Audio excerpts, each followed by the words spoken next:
Hello dear students, how are you all? I am Patel Priyanka and welcome to today's session. बच्चों, आज हम पढ़ेंगे menstrual cycle. Class 12 का chapter number 3 human reproduction का very interesting and very important topic है menstrual cycle. सबसे पहले पूछोगे मैम वो है क्या? तो सी द रिप्रोडक्टिव साइकिल, ध्यान से समझो, the reproductive cycle of female primates. किसका? female primates. यानी उसमें एप्स, मंकी, ह्यूमन बीइंग ये सारे आ गए. तो फिर से रिपीट करती हूँ, the reproductive cycle of female primates. It is known as menstrual cycle. Menstrual cycle starts at the beginning, जब वो start होता है at the age of puberty. And it is called menarche. इसको हम क्या बोलेंगे? menarche बोलेंगे बच्चों, ठीक है. इट इंटरवल 28 to 29 डेज का मतलब इंटरवल होता है और वो फिर से वो साइकिल स्टार्ट होता है. मेंस्ट्रुएशन साइकिल हमने menarche देख लिया. menarche का एग्जैक्ट ऑपोजिट वर्ड है मेनोपॉज. कौन सा है बेटा? मेनोपॉज. आपको नाम से ही पता चलेगा, पोज यानी स्टॉप, है ना. मेनो यानी मेंस्ट्रुअल, यानी at the age of 45 to 50 years of age पे मेंस्ट्रुअल साइकिल स्टॉप हो जाता है. इसको बोलते हैं मेनोपॉज, ठीक है. menarche देख लिया, यानी जब वो स्टार्ट होता है menarche, स्टॉप होता है मेनोपॉज. द फीमेल मतलब reproductive cycle in female primates में मेंस्ट्रुअल साइकिल वो रिपीट होता है 28 to 29 डेज. 14th डे यानी मिडल ऑफ द साइकिल की जो मिडल होती है, बीच में सेंटर, सपोज ये सेंटर है, ये पूरी साइकिल है, ठीक है. कैलेंडर होता है बेटा, फर्स्ट डेट से 30 डेट का कैलेंडर हुआ. ये डेज सारे हो गए, तो फर्स्ट टू 30 यानी बीच में जो 14th डे होता है, middle of the cycle, ovulation occur यानी ओवम रिलीज होता है, ठीक है. तो आज हमें मेंस्ट्रुअल साइकिल के फेजेस हैं, 4 फेज है. पहला है मेंस्ट्रुअल फेज, पहला मेंस्ट्रुअल फेज ये रहा. सेकंड है प्रोलिफरेटिव फेज और दूसरा नाम है फॉलिक्यूलर फेज. तीसरा ओव्यूलेशन, चौथा ल्यूटियल फेज या तो सिक्रीटरी फेज भी उसको बोलते हैं. तो पहला फेज हम स्टार्ट करते हैं बेटा. पहला है मेंस्ट्रुअल फेज. देखो पहले तो मैं डायग्राम समझा देती हूँ आपको कि ये है क्या, तो आपको इजी रहेगा. यहाँ पे है ना डेज है सारे, 1 to 29 30 डेज का साइकिल होता है. यहाँ पे डेज लिखे हैं, ये कैलेंडर है. ऊपर क्या है? सबसे पहले पिट्यूटरी हार्मोन का लेवल है. कितना है लेवल? उसमें देखो FSH and LH, follicle stimulating hormone, luteinizing hormone, gonadotropic releasing hormone, है ना, वही है. ओवेरियन हार्मोन्स जो होता है उनका डेवलपमेंट कैसे होता है? देखो यहाँ पे ये डेवलपिंग फॉलिकल्स होती है, primary, secondary, tertiary, fully mature, ये इसका बताया है. देन ओवेरियन हार्मोन लेवल, उसमें प्रोजेस्टेरोन एंड एस्ट्रोजन का दिया है. और नीचे क्या दिया है? यूट्राइन डेवलपमेंट कैसे होता है? यूट्राइन का जो डेवलपमेंट होता है ये ऐसे जाता है, ठीक थीन होता है. अभी देखो menstrual phase it last for 3 to 5 days तक चलता है, यानी पहली डेट से लेके 5वें डेट तक. अब 5 दिन ले लेते हैं, पहले 5 दिन मेंस्ट्रुअल फेज को बोला. मेंस्ट्रुएशन कब होता है? जब ओवम रिलीज होता है और वो फर्टिलाइज्ड नहीं होता. नो ओव्यूलेशन, जो ओव्यूलेशन हुआ, ओवम रिलीज हुआ, उसका फर्टिलाइजेशन नहीं होता है, तब ये मेंस्ट्रुएशन होता है. कैसे होता है मैम? देखो ब्रेकिंग होता है उसके अंदर. क्या ब्रेक होता है? Endometrial lining of uterus and blood vessels when break, the blood, the fluid will come and discharge from the vagina. vagina से वो comes out, बाहर निकल जाएगा. फिर से when the breakdown of endometrial lining of uterus and blood vessels, the fluid, blood will go through, मतलब बाहर आएगा, out through the vagina. ये हुआ menstruation phase. So absence of menstrual, जब हम पीरियड में नहीं होता, menstruation नहीं होता है, तो it indicate the pregnancy.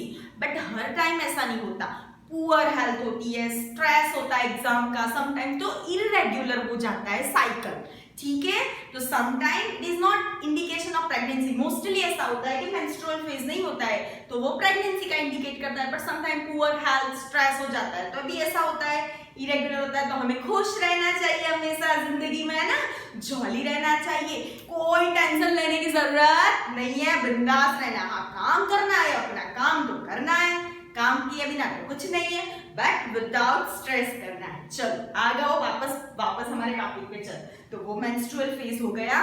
चलो ओव्यूलेशन जो होगा ना 14th डे पे, फिर उसके मतलब ये 5 डे तक हो गए। अभी देखो नेक्स्ट 7 से लेके ये 14th तक यानी 13th तक वो है प्रोलिफरेटिव फेज, और दूसरा ये देखो ये है प्रोलिफरेटिव और फॉलिक्यूलर फेज जो है, इसमें क्या होता है नाम से ही पता चलेगा बेटा, उसका नाम फॉलिक्यूलर फेज है, यानी फॉलिकल्स के रिलेटेड होगा। हमने देखा था ना ये प्राइमरी फॉलिकल है, देखो ये प्राइमरी में से सेकेंडरी बना, सेकेंडरी में से टर्शियरी बना, और टर्शियरी में से फुल्ली ग्राफियन मैच्योर जो फॉलिकल है वो बन गया। ठीक है, अभी नेक्स्ट क्या होता है ये देखो 14th डे, ये बीच वाली जो लाइन है वो 14th डे है, मिडल है। LH देखो ये LH luteinizing hormone peak level पकड़ेगा उसका, LH इंड्यूस होगा, इंक्रीज होगा, and increase of the LH level it is known as LH surge बोलते हैं उसको। क्या बोलते हैं? LH सर्ज, यानी उसका पिक लेवल होगा, सबसे हाईएस्ट होगा। आप देख रहे हो बेटा, देखो पहले यहाँ पे मेंस्ट्रुअल फेज में फॉलिकल स्टिमुलेटिंग ज्यादा था कंपेयर टू LH, ठीक है, उसकी कंपेयर में। फिर FSH जो था धीरे धीरे डाउन होता जाए, LH कम था तो वो धीरे धीरे 14th डे पे पिक लेवल पे आ गया। यहाँ पे जब LH पीक लेवल पे आता है, LH सर्ज होता है, तो ग्राफियन फॉलिकल जो होती है वो रप्चर्ड होती है। समझो ये ओवम है, ओवम कवर्ड है ग्राफियन फॉलिकल से। ये मेरा जो हाथ है ना वो ग्राफियन फॉलिकल है। LH सर्ज हुआ, इंक्रीज हुआ लेवल, तो ग्राफियन फॉलिकल बर्स्ट ऐसे फूट जाएगा और उसके अंदर से ओवम रिलीज होता है। तो 14th डे पे ओवम तो रिलीज हो गया, बट ये जो टूटी हुई डिजेनरेट हुई ये जो ग्राफियन फॉलिकल थी, it will transform into corpus luteum. तो graafian follicle transform into corpus luteum, और corpus luteum synthesis and secrete progesterone hormone. किसको करेगा? Progesterone hormone. और progesterone hormone it is very important for the pregnancy के लिए, ये सबसे ज्यादा इंपॉर्टेंट है। तो देखो यहाँ पे आप देख रहे हो, ये देखो आफ्टर ओव्यूलेशन ही प्रोजेस्टेरॉन हार्मोन इंक्रीज हुआ, यहाँ पे 14th डे पे हो गया। यहाँ पे देखो ये ब्रेक हो गई, कौन ब्रेक हुआ? मैम ग्राफियन फॉलिकल ब्रेक हुई, तब जाके ओवम रिलीज हुआ। ओवम रिलीज हुआ तो ओवम तो रिलीज हो गया, चलो तो ये बची हुई ग्राफियन फॉलिका किसमें ट्रांसफॉर्म हुई? कॉर्पस ल्यूटियम में। तब जाके प्रोजेस्टेरॉन लेवल, ये रहा ग्रीन कलर का, देखो यहाँ पे है, ये लेवल इंक्रीज हुआ। आफ्टर ओव्यूलेशन वो इंक्रीज होता है।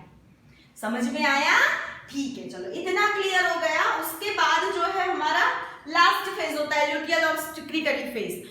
ये पूरी चीज जो मेंस्ट्रुअल साइकिल की एक साइकिल स्टार्ट होती है, वहां से दूसरी साइकिल, ऐसे हर महीने वो रिपीट होती रहती है। पर ये कब होगी? When the egg will not और ओवम विल नॉट फर्टिलाइज, जब फर्टिलाइज नहीं होगा तब ये मेंस्ट्रुअल साइकिल होती है।